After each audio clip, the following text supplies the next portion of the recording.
गुजरात के मुख्यमंत्री नरेंद्र मोदी ने अपनी सरकार और बतौर मुख्यमंत्री अपने फैसलों के बारे में पहली बार विस्तार से अपनी बात रखी है। जानी मानी पत्रकार मधु किश्वर ने नरेंद्र मोदी और उनकी सरकार पर रिसर्च की है। इस दौरान वे मोदी से कई बार मिली। मोदी ने मधु किश्वर से जो कुछ कैमरे पर कहा, इंडिया न्यूज आपको वही दिखाने जा रहा है।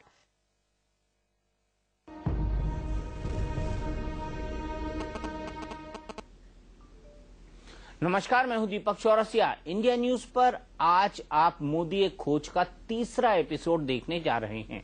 पिछले 2 एपिसोड में आपने देखा कि मोदी को मुख्यमंत्री के रूप में काम करना किन किन लोगों ने सिखाया और कैसे धीरे धीरे उन्होंने अफसरों के बीच अपनी पकड़ बना ली। आप ये भी देख चुके हैं कि भूकंप की त्रासदी को देखकर मोदी किस तरह हिले और पुनर्वास को लेकर उन्होंने क्या क्या किया। लेकिन आज बात बड़ी है। मोदी ने पिछले 13 साल में जिन सवालों पर कभी बात नहीं की, आज वो उनका जवाब देंगे। इस एपिसोड में आप ये देखने जा रहे हैं कि गोधरा कांड के दौरान मोदी ने क्या क्या किया और क्यों कुछ जरूरी फैसले उन्हें लेने पड़े। मोदी ने सारी बातें पत्रकार और सामाजिक कार्यकर्ता मधु किश्वर के साथ बातचीत में कही हैं। ये बातचीत मोदी और उनकी सरकार पर रिसर्च के 15 महीनों के दौरान हुई।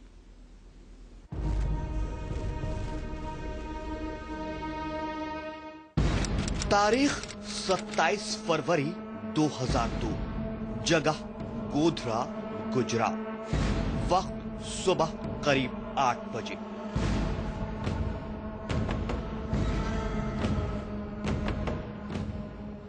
गुजरात के गोधरा स्टेशन पर कोहराम मच गया। अयोध्या से आ रही साबरमती एक्सप्रेस की एक बोगी को हुड़दंगियों ने आग के हवाले कर दिया। इस भयंकर वारदात में 59 कार सेवकों की जलकर मौत हो गई। जिस वक्त गोधरा सुलग रहा था, नरेंद्र मोदी अपना पहला चुनाव जीतने के बाद बजट पास कराने की तैयारी में लगे थे। गोधरा की जानकारी मोदी को विधानसभा में ही सुबह करीब 9 बजे मिली थी।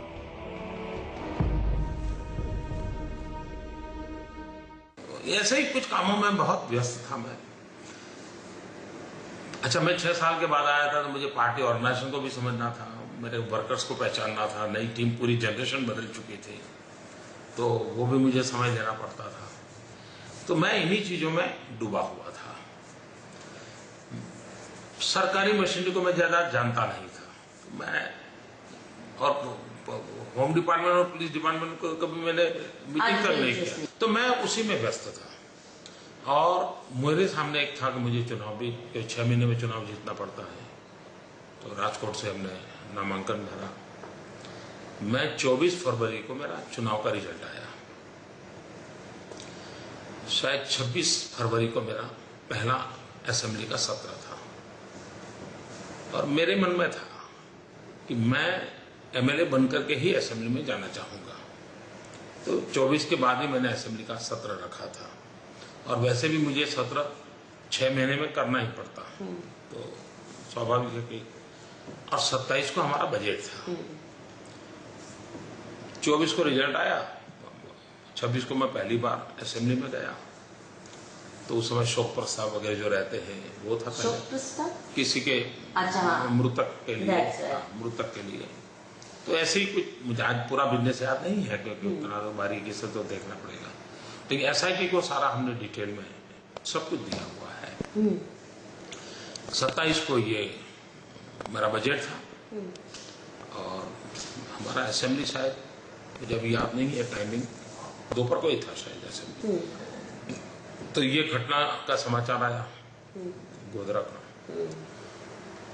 मेरे होम सेक्रेटरी ने शायद मुझे बताया कि ऐसा ऐसा हुआ है। उसके बाद तब तो अंदाज नहीं था क्या हुआ है, कितना हुआ है। गोधरा पर मोदी को आगे सुनने से पहले रिसर्च करने वाली मधु किश्वर चाहती हैं कि थोड़ा पीछे मुड़ा जाए और 2 बातों की चर्चा की जाए। पहली, गुजरात में बतौर मुख्यमंत्री मोदी के 4 महीनों के विकास का काम, और दूसरा राजकोट उपचुनाव।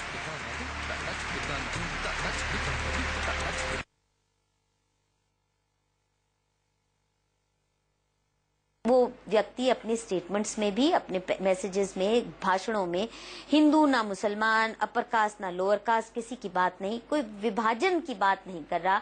5 करोड़ गुजरातियों की और गर्वी गुजरात की और विकास की बात कर रहा है। उसके बाद मैंने कहा इसका काम क्या है, तो क्या देखा, सबसे पहले उसका मैंने टाइम ऑडिट किया। ये दिखने में आया कि कम से कम इसका 60-65% वक्त अर्थक्वेक रिहैबिलिटेशन और रिजुविनेशन ऑफ अर्थक्वेक एरियाज में गया। वहां कैसे लोगों को स्पीड से घर बनाए जाएं, स्कूल कैसे तैयार किए जाएं, वर्ल्ड क्लास इंफ्रास्ट्रक्चर कैसे पहुंचे, पानी कैसे पहुंचे जहां पानी ग्रसित इलाके थे, और परमानेंट इलाज हो, ये नहीं कि टेम्पररी बैंडेड किया जाए। वर्ल्ड क्लास इंफ्रास्ट्रक्चर, इसको एक नई ऊर्जा देना, इकोनॉमिक वाइब्रेंसी देना। वहीं पे अर्थक्वेक इलाके में ही ये वाइब्रेंट गुजरात पहली समिट कर रहा है, इन्वेस्टमेंट आने लगती है, पर वो तो सब कहते हैं अरे कॉर्पोरेट्स का आदमी था, पर ये उसका अहम भूमिका उन इलाकों के लिए कुछ और ही निकली। उसके बाद सबसे पहला संदेश मोदी का गया कि हमें ग्राम सभाओं को मैं कहता हूं इनको मजबूत कीजिए। और जयप्रकाश नारायण के जन्म तिथि अक्टूबर 11 को ये मैसेज जाता है ग्राम सभाओं का और ग्राम पंचायत के चुनावों का। और पहले ही कुछ हफ्तों में 18,000 ग्राम सभाएं होती हैं, जिसमें मुख्यमंत्री खुद जाते हैं, मिनिस्टर खुद जाते हैं, अफसर खुद जाना शुरू करते हैं ये मैसेज लेके कि ग्राम सभा लोकसभा से भी इम्पोर्टेंट है, ये डेवलपमेंट का इंस्ट्रूमेंट होगी, ये आपको सेल्फ गवर्नेंस की तहजीब और ताकत देगी, और जो यहाँ फैसले होंगे वो मान्य होंगे प्रशासन के लिए भी। और कलेक्टर्स को भी बताया जाता है कि ग्राम सभा के फैसले को आप रद्द नहीं करेंगे, उनका डेवलपमेंट एजेंडा मानेंगे। और खुद चीफ मिनिस्टर जा रहे हैं, ऑफिसर जा रहे हैं ग्राम सभाओं को पुनर्जीवित करने के लिए, और राम राज्य की परिकल्पना लेके कि समरसता के साथ करो, पार्टीबाजी मत लाओ, इसमें समरस भाव से इकट्ठे होके ग्राम के विकास की बात। तो ये तो बिल्कुल गांधीयन आइडिया है। मुझे वो भी बहुत ही प्रिय इसलिए लगा क्योंकि मेरे मूल चिंतन महात्मा गांधी से इन्फ्लुएंस्ड है, तो ये मुझे अच्छी बात लगी। उसके बाद लोक कल्याण मेला, जो कि पब्लिक ऑडिट और government at door step of people का जो बहुत ही यूनिक कॉन्सेप्ट इसने किया। मोदी ने पहले ही कुछ दिनों में अपने अफसरों को बुलाया और कहा कि मुझे ये बताइए कि गरीब तबकों के लिए क्या क्या वेलफेयर स्कीम्स हैं। तो दर्जनों स्कीमें गिना दी अफसरों ने। तो उन्होंने फिर अपने अफसरों से पूछा कि अच्छा ये स्कीम्स हैं, अब ये मुझे बताइए कि किसी विधवा को अपनी पेंशन लेनी है या कोई स्कॉलरशिप किसी दलित बच्चे ने लेनी है जो आप कहते हैं उसके हक की है, तो कैसे लेगा। तो सभी अफसरों को पता ही नहीं कि कहाँ कोई जाएगा। तो उन्होंने कहा जब हम इतने पढ़े लिखे लोग जो स्कीम बनाते हैं हमें नहीं पता, तो आप सोच सकते हैं उस बेचारी बेवा का या उस बेचारे ऑर्फन का क्या हाल होगा। तो अब आपको क्या करना है, सब स्कीमों को एक इदारे में लाओ, एक कॉम्प्रिहेंसिव लिस्ट बनाओ, बीपीएल फैमिलीज की एक लिस्ट होनी चाहिए, सब डिपार्टमेंट को कवर करें, और हम डोर स्टेप पे जाके पहले अफसरों को हिदायत दी, ग्राम पंचायतों को हिदायत दी कि जो भी बीपीएल फैमिलीज हैं, जो भी डिजर्विंग हैं, हैंडीकैप्ड हैं, उन सब के जितनी स्कीम्स हैं एक अंडर वन रूफ ये आ गए हैं। फिर ये लोक कल्याण मेला का जो आयोजन शुरू किया, जो पहला लोक कल्याण मेला दीसा में फरवरी में किया गया, जिसमें मुख्यमंत्री खुद थे ट्राइबल एरिया में, और बाकी डिस्ट्रिक्ट्स में बाकी मिनिस्टर्स ने, बाकी लोगों ने जाके हर तालुका में डिस्ट्रिक्ट में किए। लोगों की डोर स्टेप पे जिसको पेंशन मिलनी है उसको चेक बाइज्जत दिया जा रहा है, स्कॉलरशिप दी जा रही है, विकलांगों को उनको जो मिलना चाहिए सब ये उनको दिए जा रहे हैं। उसके बाद उसने एक पंचामृत योजना का घोषणा की कि 5 अमृत हैं जो गुजरात को गौरवशाली बनाएंगे: ज्ञान शक्ति, ऊर्जा शक्ति, जल शक्ति, जनशक्ति, रक्षा शक्ति। इन्वेस्टमेंट इन एजुकेशन ये बहुत भारी मात्रा में गुजरात में होने लगा, और cutting edge education, primary school से लेकर ऊपर तक बढ़िया एजुकेशन कैसे दी जाए, इसमें जो प्रयास किए मैं थोड़ा सा बाद में बयान करूंगी। बहुत बड़े प्रयास, 11 से 44 यूनिवर्सिटीज आज गुजरात में हैं, और वो रटपटी किस्म की नहीं, बड़ी कटिंग एज डिसिप्लिन में।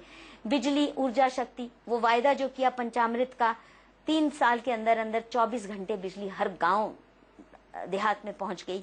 जल शक्ति, गुजरात एक ऐसा क्षेत्र है जो कि मरुभूमि होने के बावजूद वाटर टेबल राइज कर रहा है। वाटर हार्वेस्टिंग बड़े पैमाने पर एक मास मूवमेंट की तरह किया, जनशक्ति कि जो भी काम करना है सरकार और जनता मिलके करे, हम आपस में लड़के नहीं, एक दूसरे की ऊर्जा इस्तेमाल करें। फिर एक पूरा उत्सव मनाया जाता है जिसमें मिनिस्टर, चीफ मिनिस्टर खुद हर साल जाने लगे बच्चों को प्रोत्साहित करने के लिए कि पहला आपका शाला उत्सव, जो शाला के दिन पहला दिन है, ये जिंदगी भर याद रहने वाला दिन हो। उनकी आरती, पूजा, पूरे प्रोसेशन में आते हैं सज धज के बच्चे, गरीब से गरीब परिवार को उनको बस्तें, पुस्तकें, टॉयज, चॉकलेट्स दी जाती हैं। चीफ मिनिस्टर खुद स्कूलों में जाने लगे, उनकी एजुकेशन की क्वालिटी इंप्रूवमेंट करनी। ये पहले ही कुछ महीनों में ये सारी चीजें तय हुई कि 100% एनरोलमेंट करना है, सरकारी स्कूलों की क्वालिटी ऑफ एजुकेशन बढ़ानी है, टीचर्स को बेटर इक्विप करना है।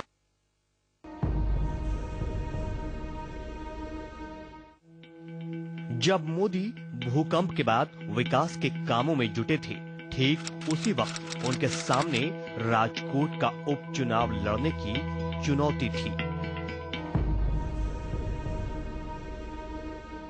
क्योंकि आपका इलेक्शन था, पहला इलेक्शन था, बड़े एडवर्स हालात में आप लड़ रहे थे। इलेक्शन को तो मैंने कभी ध्यान में नहीं लिया थी, मेरी प्रायोरिटी में नहीं। मान लीजिए 100 दिन में 20 बार गए होंगे, 10-15 बार। मैं अभी मुझे देखना ही पड़ेगा, मैं कोई अंदाजा नहीं, मुझे अंदाज नहीं, क्योंकि लेकिन मैं सिर्फ कच गया ऐसा नहीं, सभी भूकंप पीड़ित इलाकों में गया। बनासकांठा में भूकंप है तो वहां गया, पाटन में भूकंप है तो वहां गया, जामनगर में भूकंप है तो वहां गया। वहां मैं लोगों से मिला, उन सभी 38 तालुका के लोगों को किसी न किसी रूप में मिलना, ये मेरा प्रयास था। तो 38 तालुका में तो सब नहीं गए। अगर आप तो टाइम ऑडिट में अगर रफ करूं, हाँ, तो आपको तो मेरा 60% टाइम भूकंप के काम में गया होगा, 60% टाइम। बाकी मुझे सरकार कैसी है सीखना था, वो सब बाकी था मेरा। मैंने माला वाला पहनने का कार्यक्रम ड्रॉप कर दिया था, सरकार बनने के बाद जो हवाई चलती वो सब बंद था मेरा। पहले दिन से मैं काम में लग गया था। बीच में दिवाली आई, दिवाली की छुट्टी आई, नवरात्रि आई, नवरात्रि में मेरे उपवास होते हैं, मैं सिर्फ पानी पर रहता हूँ, इसके बाद भी मुझे काम करना था। तो ऐसे बीच बीच में ये सारी चीजें भी थी, लेकिन उसके बाद भी मुझे इस काम को करना था। उसके बाद मुझे शायद मेरा इलेक्शन का रिजल्ट आया 24 फरवरी को। इसका मतलब मैंने जनवरी में नामांकन वगैरह भरा होगा, वो डेट मिल जाएगी। तो और मुझे 6 महीने में, अक्टूबर से लेकर के 6 महीने में कैसे भी करके एमएलए बनना जरूरी था। तो मेरा 24 फरवरी को राजकोट में मेरा रिजल्ट आया चुनाव का। मोदी के मुताबिक उन्होंने अपने लिए कोई इलाका नहीं चुना था। राजकोट से मोदी चुनाव लड़ेंगे, ये पार्टी का फैसला था जिसे मोदी ने माना।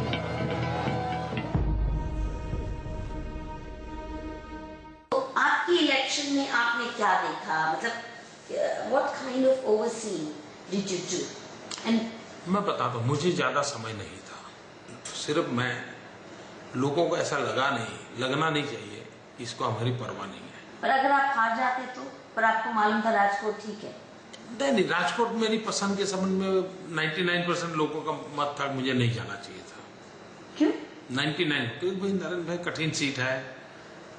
पर वहाँ के तो सिटिंग एमएलए थे बीजेपी। हाँ, सिटिंग एमएलए थे हमारे वजूबे वाला। हाँ। तभी तो मुझे वो सीट मिली।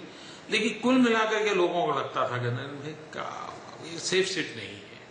लेकिन मैंने कहा भाई देखिए, मैं तो खुद को किसी को कहूंगा कि नहीं तुम सीट खाली करो, तो उन्होंने कहा है तो मैं जाऊंगा। और गुजरात की जनता चाहती है तुम। और उन दिनों तो हमारी हालत बड़ी खराब थी, भूकंप के बाद के दिन थे, पार्टी भी डिटोरेशन पर थी, फिर भी हम कोई 13-14 हजार वोट से शायद जीते थे। आपको ये नहीं था कि कम समय देंगे तो? और गुजरात की जनता चाहती है तुम। और उन दिनों तो हमारी हालत बड़ी खराब थी, भूकंप के बाद के दिन थे, पार्टी भी डिटोरेशन पर थी, फिर भी हम कोई 13-14 हजार वोट से शायद जीते थे। आपको ये नहीं था कि कम समय देंगे तो शायद नहीं, पर कार्यकर्ता आपके जुट गए? हाँ, कार्यकर्ता जुट गए, कार्यकर्ता। तो आपकी मशीनरी वाज इन प्लेस? वहाँ कार्यकर्ताओं ने सबने मेहनत की। मेरा रोल बहुत कम था क्योंकि मेरे दिमाग में एक तो भूकंप वाला पड़ा था।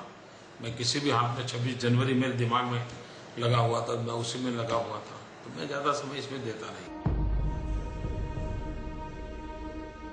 उनके जीवन में पहला चुनाव था। हाँ, उन्होंने कभी भी कोई चुनाव लड़ा नहीं था। बिल्कुल। नरेंद्र भाई मुख्यमंत्री बनकर सीधा आए और 6 महीने में उनको कहीं भी जगह से लड़ना था। तो हमारी पार्टी में चर्चा हुई थी कि कहां से नरेंद्र भाई को लड़ाए। तो बहुत सारे रूरल एरिया के लोग नरेंद्र भाई को अपने यहाँ से लड़ाना चाहते थे और कई कॉन्स्टिट्यूंसी ऐसी भी थी, सिक्योर थी, लेकिन वो कॉन्स्टिट्यूंसी ऐसी थी कि वहां से जो लड़ाए तो नरेंद्र भाई की इतनी बड़ी प्रतिभा न उभरती। मधु किश्वर के रिसर्च के मुताबिक राजकोट इलेक्शन से पहले भूकंप और गुजरात में किए गए विकास के कामों की वजह से मोदी को समाज के हर वर्ग का समर्थन मिल रहा था।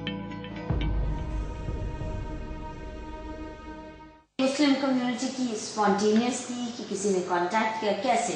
नहीं, देखिए, और क्या थीम था आपके इलेक्शन स्पीचेस का? देखिए, मैं मूलतः तो ये कहता था कि भाई देखिए, मुझे कुछ करना है, मैं नया हूं और आप मुझे अवसर देंगे तो मैं कभी आपको नीचा देखने का नहीं पड़ेगा। 3 बात मैं बताता था। एक, मैं मेहनत करे, मैं कोई कमी नहीं रखूंगा। दूसरा, मैं बद इरादे से कुछ गलत नहीं करूंगा, कभी नहीं करूंगा। और तीसरी बात, आपको नीचा देखना पड़े ऐसा मेरे जीवन में कभी करूंगा नहीं। ये 3 बातें मैं आज भी बोलता हूं और मैं याद भी कर रहा हूं। मेरे को मैंने ये बोला था, अभी भी आप मुझे मेहनत के समय में नहीं कह सकते।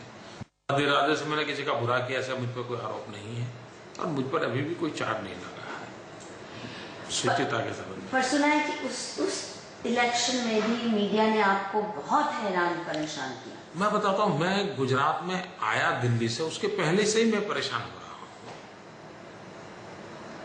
अभी तो मेरा आना तय हो रहा था, तब से ही मेरे लिए सवाल थे। मुझे याद है, मैंने पहली एक मीटिंग की, मैं राजकोट जगह, मुझे लगा अभी प्रेस में मिलना चाहिए, तो एक अखबार के 4 पत्रकार आए थे, 4 कोने में बैठे थे और AK-47 की तरह उन्होंने धम चालू कर दिया। अगर उस प्रेस कॉन्फ्रेंस का वीडियो कोई देखे तो वहां पर कोई आदमी चुनाव लड़ने की हिम्मत नहीं करेगा। इतना मेरे साथ गंदा व्यवहार हुआ था। तब राजकोट के कुछ अखबार ये लिख रहे थे कि राजकोट के मुसलमान कांग्रेस के खिलाफ मोदी के हक में बड़ी तादाद में आए। मोदी के चुनाव जीतने की ये बड़ी वजह थी। तो ये जो मुस्लिम ग्रुप्स का रिसेप्ट, मतलब एक मुझे बहुत मदद मिला था वहां पे मुस्लिम लोगों का। कोई एक्स्ट्रा एफर्ट्स था ऐसा मैं नहीं मानता हूं। मोदी ने राजकोट उपचुनाव में कांग्रेस के अश्विन मेहता को भारी अंतर से हरा दिया। चुनाव जीतने के बाद 27 फरवरी 2002 को मोदी को विधानसभा को संबोधित करना था और इसी रोज बजट पेश करना था, लेकिन मोदी को नहीं पता था कि उनका सामना अपने जीवन की सबसे बड़ी चुनौती से होने वाला था। गोधरा और गुजरात दंगे बाकी है।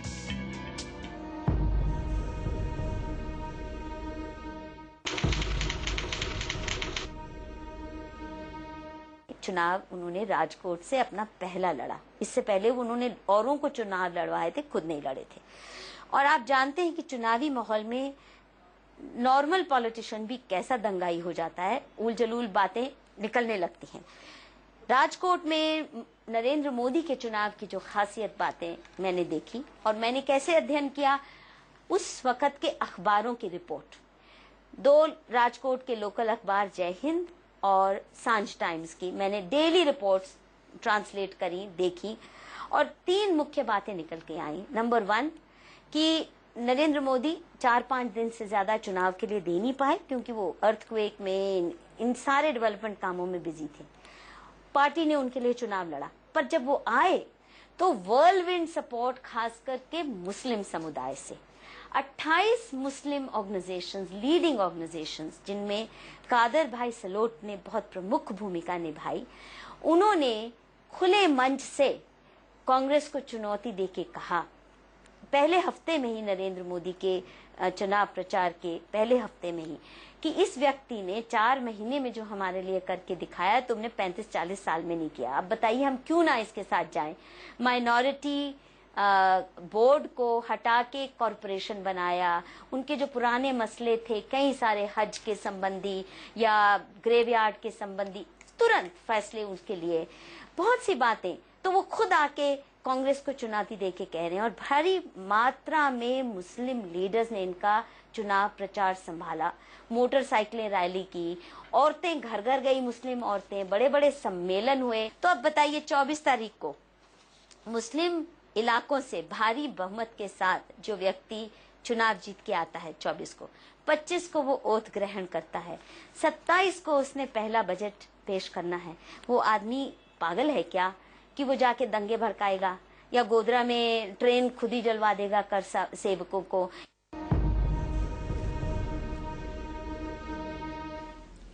तो आपने देखा विधानसभा में मोदी को गोधरा कांड की जानकारी मिली और मधु किश्वर ने मोदी के शुरुआती 4 महीनों की विकास योजनाओं और राजकोट जीत की वजहों का जिक्र किया।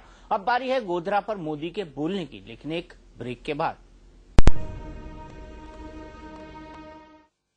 नरेंद्र मोदी को गुजरात का मुख्यमंत्री बने सिर्फ 4 महीने हुए थे कि गोधरा में कार सेवकों से भरी ट्रेन जला दी गई।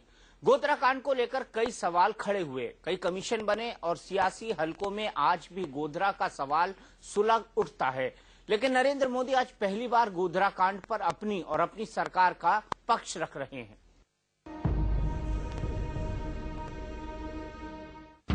अब हम वापस गोधरा कांड पर आते हैं। नरेंद्र मोदी के मुताबिक उन्होंने गोधरा की गंभीरता को भांप लिया था। मोदी कहते हैं कि उन्होंने सबसे पहले अपने अफसरों को निर्देश दिया कि ट्रेन को सुरक्षित अहमदाबाद पहुंचाया जाए, हर स्टेशन पर सिक्योरिटी बढ़ा दी जाए ताकि हिंसा की कोई गुंजाइश न हो।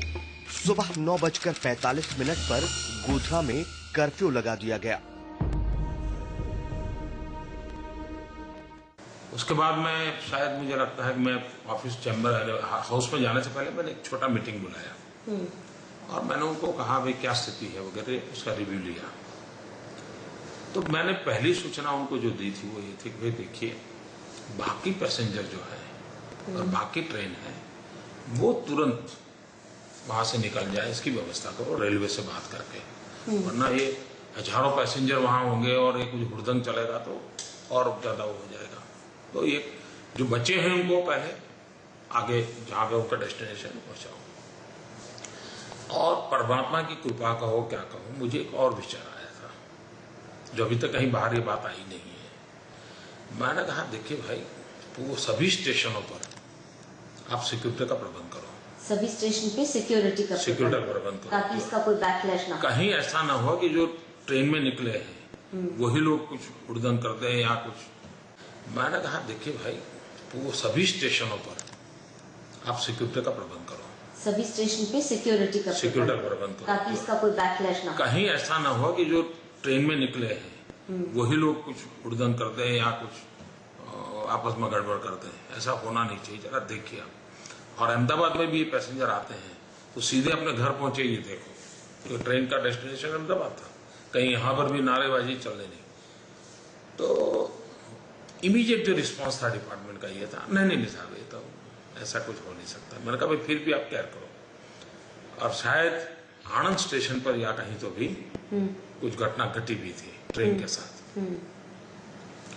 तो मेरे अफसरों का साहब आपका असेसमेंट सही निकला, अच्छा हुआ आपने कहा, और सब उस प्रकार से उन्होंने जो पॉजिटिव वो भी दिया था। ट्रेन का S6 कोच जलकर खाक हो चुका था। शवों को गोधरा में उतार लिया गया और ट्रेन को वारदात के 4.5 घंटे बाद दोपहर 12:40 पर अहमदाबाद के लिए रवाना कर दिया गया। मोदी बताते हैं कि गुजरात विधानसभा में बजट की कार्रवाई पूरी होते ही वडोदरा जाना चाहते थे। दरअसल वडोदरा गोधरा के पास मौजूद सबसे बड़ा शहर था, लेकिन हेलीकॉप्टर नहीं था। मोदी के मुताबिक उन्होंने अपनी जान जोखिम में डालकर एक इंजन वाले हेलीकॉप्टर से वडोदरा तक का सफर तय किया। फिर तो हम हाउस में थे, बजट था, तो एक बड़ा इंपॉर्टेंट इवेंट होता है किसी भी सरकार के लिए, और उधर तो उसमें अंदर तो फोन चलते नहीं, जामर होता है, तो हमारा कोई उसका करते में कोई अपने बजट वगैरह कोई था, 2:30 साढ़े 3 बजे पूरा हुआ। उसके बाद जानकारी आई, बहुत गंभीरता और बढ़ गई थी, टीवी में शुरू हो गया था, तो मुझे जाना था बड़ौदा, तो हमारा हेलीकॉप्टर नहीं चल रहा था। अब क्या करें भाई, तो तय किया चलो बड़ौदा जाए। तो बड़ौदा गए तो शायद ये भाग्यश झा उसमें कलेक्टर थे वहां, तो सिंगल इंजन हेलीकॉप्टर था, शायद वो एनसीसी का था। हमने किसी का मांगा, बोले वीआईपी को हम नहीं बिठाते हैं, वीआईपी के लिए नहीं चलता हेलीकॉप्टर, उनका तो डबल इंजन चाहिए। मैंने कहा वो वीआईपी के लिए आपका नियम ठीक है, मैं वीआईपी नहीं हूँ। जो बराबर ये उस स्थिति में भी मेरा ही जवाब था। मेरे दुराग्रह पर मुझे हेलीकॉप्टर मिला, रिस्क मेरा होगा, मैं लिख करके देना चाहता हूँ, आप कोई चिंता मत कीजिए। मैं गया वहां, तो वहां तो सीधा ही मैं पहले कहाँ गया मुझे याद नहीं, अस्पताल गया कि स्टेशन गया, नहीं स्टेशन पे मैं गया, डिब्बा देखा, वो सब टीटी विकेट पूछा, मैं क्या हुआ, कैसे हुआ। मोदी जिस षड्यंत्र की ओर इशारा कर रहे हैं उसका खुलासा हम आगे करेंगे। मोदी खुद बताएंगे गोधरा के बाद ऐसा क्या होने लगा जिसमें उन्हें साजिश की बू आ रही थी। मोदी शुरुआती पड़ताल के बाद वापस अहमदाबाद लौटे, राज्य की जनता को शांति बनाए रखने का संदेश दिया। કોઈ પણ માનવતાવાદી અને વ્યક્તિને બનેલ ઘટનાનું દુઃખ અપાર છે, પરંતુ અશાંતિ, અસંયમ, આક્રોશ આ કોઈ ઉપાય નથી। કાયદાને સામે તોફાન ક્યારેય સમાજનું ભલું ન કરી શકે। આપની લાગણી હું સમજી શકું છું, પરંતુ હું આપને કરબદ્ધ પ્રાર્થના કરું છું કે આજે સમય છે શાંતિનો, आवश्यकता છે સંયમની। मोदी शांति की अपील कर रहे थे, लेकिन गोधरा की आग जल्द ही गुजरात और मोदी के लिए सबसे बड़ी मुश्किल बनने वाली थी।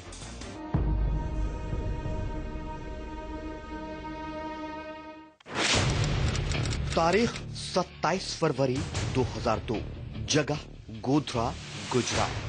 गोधरा में हुए कांड की खबर दिल्ली पहुंच चुकी थी। मोदी के मुताबिक गोधरा में जो कुछ हुआ वो एक षड्यंत्र का हिस्सा था।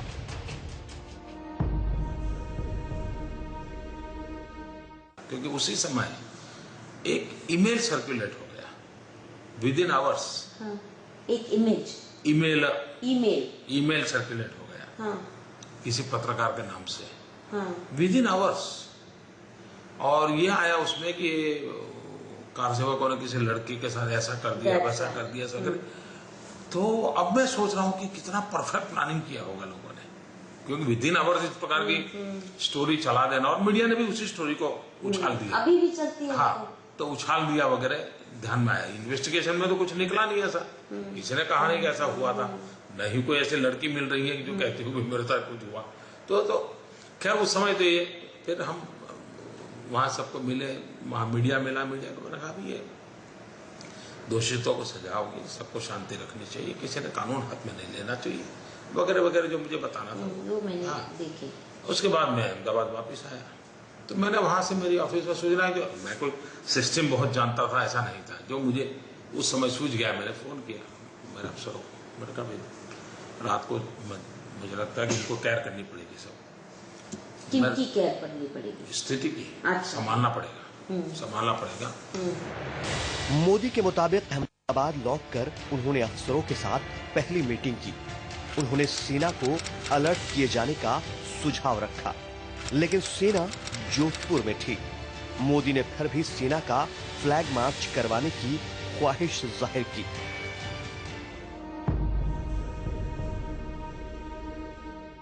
मैं रात को आया, यहाँ अफसरों को बुला लिया। मुझे याद नहीं है कितने अफसर थे अभी, वो मैंने SIT को सारा डिटेल दिया हुआ है। उसमें मैंने कहा भाई देखिए, उसमें मैंने कहा भाई आर्मी को आप अलर्ट करना चाहिए। रात की बात है, 27 रात की। मुझे ये बताया गया कि आर्मी तो जोधपुर बॉर्डर पे है, आर्मी नहीं है। तो मैंने ये कहा कि भाई कम से कम उनको ये समझाओ, उनके पास नाई होंगे, धोबी होंगे, धोबी होंगे, ये जो वो तो रहता ही है, कुक होंगे, उनके पास भी यूनिफॉर्म रहता है। उनको भी गाड़ी में बैठा करके एक बार घुमा। अच्छा, कपड़े पहन करके आर्मी घूमती है, उसका भी एक इम्पैक्ट होता है। इतना करवा लो, ये शुरू कर दो, तो लोगों को लगेगा कि यहाँ पूरी उसका एक डर पैदा होता है। यहाँ तक मेरे मन में विचार आए और मैंने कन्वे किए थे। मोदी के ऊपर आरोप लगते हैं कि उन्होंने सेना बुलाने में देरी की, लेकिन मोदी अपना पक्ष पहली बार रखने जा रहे हैं। सचमुच में हमारा जो सिविल अस्पताल है, जहाँ बॉडी आना चाहिए, वो तो हार्ट ऑफ द सिटी है। हमने जितनी भगवान ने बुद्धि समझ दी है, हमने कहा भाई उसको आउटस्कर्ट्स में ले जाओ। तब ये 16 जो है वो जंगल था, ये तो इन 10 साल में डेवलप हुआ है। तब तो वो जंगल था, तो वहां ले जाओ भाई, ताकि और मोटे तौर पर डेड बॉडी, क्योंकि ट्रेन साबरमती आ रही थी, अहमदाबाद की तरफ के डेड बॉडी थे। तो हमारा एक कॉमन विजडम कहता था कि भाई जितना हो सके बल्क में एक डेड बॉडी वहीं से फिर आगे ले जाए।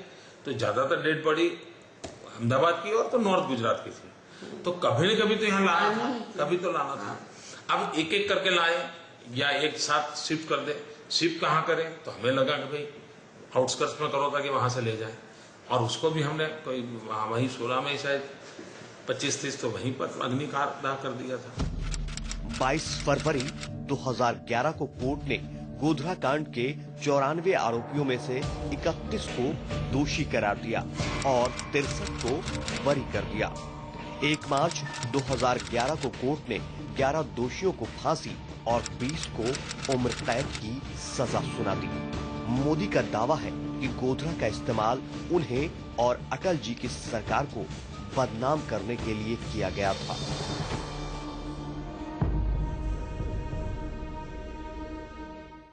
गोधरा न हुआ होता तो मुझे भी दूसरे नजर से देखा गया होता। ये तो गोधरा उनको, मुझे और RSS को बदनाम करने के लिए उनको उपयोग में लिया जा रहा है। हाँ, लेकिन मेरे एक्चुअल काम और कैरेक्टर को देखा जाए तो संघ के विषय में भी उनको पुनर्विचार करना पड़ेगा। हाँ, यही प्रॉब्लम। RSS के लिए भी उनको पुनर्विचार करना पड़ेगा। RSS की प्रोडक्ट ऐसी होती है तो क्या बुरा है। मेरा मुद्दा था शांति, और मैं मानता था कि कभी भी इस चीजों से रास्ते नहीं निकलते जी। जो भी करते गलत करते, मैं पहले दिन से कह रहा हूं उसमें मुझे। लेकिन क्योंकि दिल्ली में अटल जी की सरकार को घेरने के लिए गुजरात दंगे काम आ सकते हैं, मेरा बैकग्राउंड RSS का था, तो मुझ पर कोई भी गंद उड़ाना बड़ा सरल हो जाता है। और एक आइडियोलॉजिकल हमारा जो हमेशा विरोधी, जो कल्पना ही नहीं कर सकता कि दिल्ली में अटल जी की सरकार भी हो सकती है क्या ये कैसे लोग हो सकते हैं, ये तो इजारा किसी और का है। वो जो एक टोली है उनके लिए ये भी एक साधन था, तो उसके कारण ये फ्लेयर अप हो गया मीडिया में। गुजरात सरकार की ओर से बनाए गए नानावती कमीशन की रिपोर्ट के मुताबिक गोधरा स्टेशन पर करीब 1500 हुड़दंगियों की भीड़ ने S7 और S6 कोच को अलग कर दिया और S6 में आग लगा दी। वहीं यूपीए सरकार में रेल मंत्री लालू प्रसाद यादव ने साल 2004 में बनर्जी कमेटी का गठन किया। बनर्जी कमेटी ने साबरमती एक्सप्रेस में लगी आग को हादसा करार दिया था। वजह जो भी रही हो, लेकिन गोधरा के बाद गुजरात ने सुलगना शुरू कर दिया था। 27 को गोधरा कांड हुआ और अगले दिन यानी 28 फरवरी की सुबह गुजरात और मोदी कभी नहीं भूल सकते।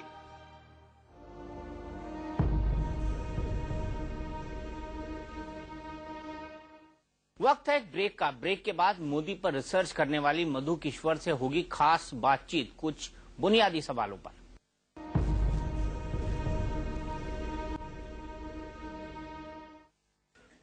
तो हमारे इस खास कार्यक्रम मोदी एक खोज में आपका एक बार फिर स्वागत है। हमारे साथ जुड़ी हुई हैं जानी मानी और वरिष्ठ पत्रकार मधुकेश्वर जी, जिन्होंने नरेंद्र मोदी से बात की है। मधु, बड़ा सवाल यहाँ पर यह है कि दो कमीशन बैठे, एक नानावटी कमीशन बैठा और एक यूसी बैनर्जी कमीशन बैठा, दोनों की रिपोर्ट बिल्कुल अलग अलग, ऐसा क्यों? यही अनोखी बात है। देखिए, नानावती कमीशन की गठन मार्च 6, 2002 को हुआ और नानावती को चुनने का काम नरेंद्र मोदी ने खुद नहीं किया। उन्होंने ड्यू प्रोसेस से सुप्रीम कोर्ट से नाम मांगे और नानावती, जस्टिस नानावती जो रिटायर हुए थे हाल ही में, उनका नाम सुप्रीम कोर्ट ने दिया, उनको हेड करवाया। तो इसी पे बवाल मचा दिया, ये कॉम्प्रोमाइज, मतलब उन्होंने काम शुरू किया नहीं कि शोर मचा दिया। और अब देखिए, उन्होंने 2008 सितंबर में अपनी रिपोर्ट टेबल की है। इतने साल यानी 6 साल की मेहनत की, उसमें 44,475 पर्सन्स वो इंटेरोगेटेड, मतलब उन्होंने उनके सबमिशंस आए और 2019 गवर्नमेंट ऑफिसर्स, फिर उसके साथ पैसेंजर्स, इंजन ड्राइवर, जितने भी रेलवे स्टाफ, ये सबको इंटरव्यू ही नहीं किया, लॉयर्स ने क्रॉस एग्जामिनेशन किया पूरी तरह से। बहुत थरो रिपोर्ट है, 6 साल लगाए।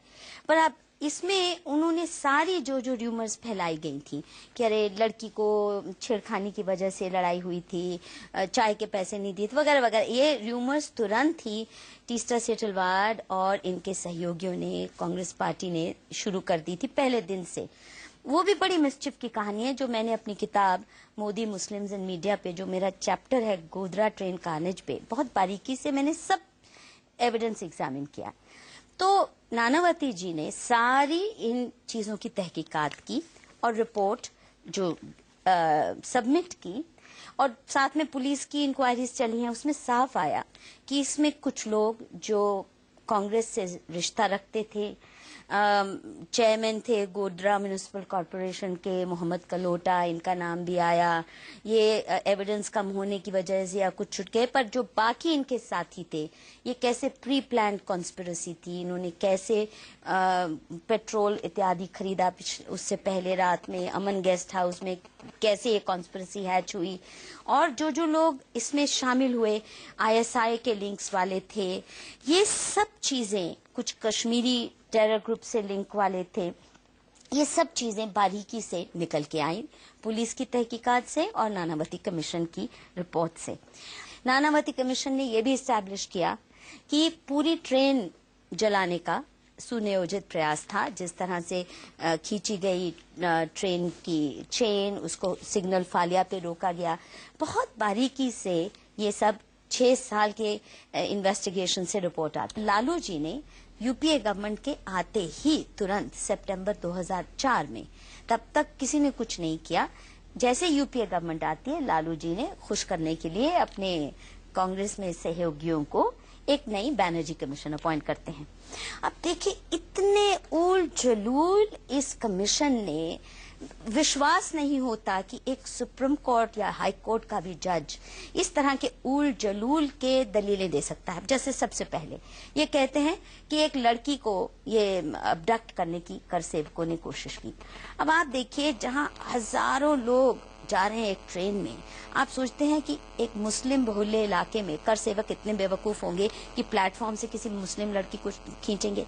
वो मुस्लिम लड़की कैसे प्रॉप अप की गई बाद में, उसको कख नहीं पता था, उसकी कहानी कितनी फ्लिमजी है, ये सब नानावती कमीशन ने बताया कि बिल्कुल फ्लिमजी, बाद में प्रॉप अप उसको किया गया, पहले वो आई नहीं, 2 साल तक उसका कोई नाम निशान नहीं। उसके बाद दूसरा है कि कर सेवक का टी वेंडर के साथ झगड़ा हुआ, इस वजह से। एक थ्योरी है कि वहीं पे प्लेटफॉर्म पे झगड़ा हुआ, पर आप देखिए, अगर मान लीजिए 1 मिनट के लिए किसी चाय के वेंडर के साथ हो भी जाता है झगड़ा, क्या 2000 का मॉब 5 मिनट के अंदर सिग्नल पे रोक के गाड़ी, 2000 का मॉब, उसके पास बर्निंग मटेरियल हो, पेट्रोल हो, क्या क्या कारबॉयज हो, ऐसा हो सकता है? पथराव करने के लिए तैयार खड़ा हो, ये 5 मिनट के अंदर या 10 मिनट के अंदर संभव ही नहीं है एक छोटे से हादसे के बाद। दूसरा कि कुछ पहले स्टेशन में कहीं रास्ते में इनका झगड़ा हुआ था, तो उसकी खबर गोधरा तक पहुंची थी, इसलिए ये इसलिए ये भड़के हुए थे। इसका मतलब कि कोई ऐसा नेटवर्क है कि 1500 या 1000 कहीं झगड़ा होता है, गोधरा के मुसलमानों को बताया जाता है, गोधरा के मुसलमान इस ट्रेन को जलाने के लिए रेडी है। मतलब इतनी उल जलूल बात। एक फिर कहते हैं कि ट्रेन में शॉर्ट सर्किट हुआ होगा, ये खुद अंदर से ही सेल्फ इग्निशन हुआ है। अब अगर शॉर्ट सर्किट हो, नंबर 1, बहुत से पैसेंजर ऊपर क्यों जाएंगे, ऊपर की सीट पे आग तो ऊपर से लगेगी। बहुत से मारे गए पैसेंजर जले, जो उनकी बॉडीज ऊपर के बर्थ्स पे पाएगी, लोग दुब के ऊपर, खिड़कियां बंद थी। और दूसरा, ट्रेन की अगर शॉर्ट सर्किट होता है तो इतनी जल्दी आग नहीं फैल सकती कि सारा ट्रेन का कंपार्टमेंट झुलस जाए। लोग निकलने का टाइम होगा, दरवाजे खोल के निकल जाते अगर शॉर्ट सर्किट हुआ भी होता। तो इस तरह की एक और कि कुकिंग कर रहे थे, कुकिंग स्टोव जलाया हुआ था और उससे कुछ निकला तेल और वो भड़क गया और इसलिए जल गया। अब आप बताइए, जो ट्रेन का डिस्क्रिप्शन नानावती कमीशन देती है वो इतना खचाखच भरा था कि बाथरूम के कंपार्टमेंट तक के आगे, बाथरूम के आगे भी लोग बैठे थे खचाखच, कहीं टिकट कलेक्टर अंदर जाने की भी जगह नहीं थी। अब ऐसे में कोई कुकिंग करेगा, चलती ट्रेन में स्टोव के साथ करेगा? इस तरह के जब उल जलूल बातें आप निकालते हैं तो देखिए इससे क्या होता है, अलगाव बढ़ता है। एक तरफ लोग मरे हैं, इतना हादसा हुआ है, उनके प्रति अफसोस करने की बजाय आप कहते हैं कि अटैक हुआ ही नहीं, इनो पैसेंजर्स ने खुद ही इनवाइट किया ट्रबल, ये कोई इनोसेंट नहीं थे, यानी इनका मरना जायज है। तो इस तरह तो फिर कह सकते हैं कि हर दंगा जायज है। ये तो बहुत ही जघन्य किस्म के बचाव तीस्ता सेटलवाड ने और उनके साथी कांग्रेस पार्टी ने और लालू जी ने जो फैलाए और इंटरनेशनल स्तर पर जो इनका प्रचार किया गया, उसका मुझे लग रहा है कि आज कांग्रेस पार्टी को बहुत भारी भुगतान करना पड़ रहा है कि लोगों को लगा कि हमारे जख्मों पे आप सिर्फ नमक नहीं मिर्ची भी छिड़क रहे हो। बिल्कुल, जख्मों पर नमक नहीं मिर्ची भी छिड़क रहे हैं। गुजरात के मुख्यमंत्री नरेंद्र मोदी ने अपनी सरकार और बतौर मुख्यमंत्री अपने फैसलों के बारे में पहली बार विस्तार से अपनी बात रखी है। जानी मानी पत्रकार मधुकिश्वर ने नरेंद्र मोदी और उनकी सरकार पर रिसर्च की है। इस दौरान वे मोदी से कई बार मिली। मोदी ने मधुकिश्वर से जो कुछ कैमरे पर कहा, इंडिया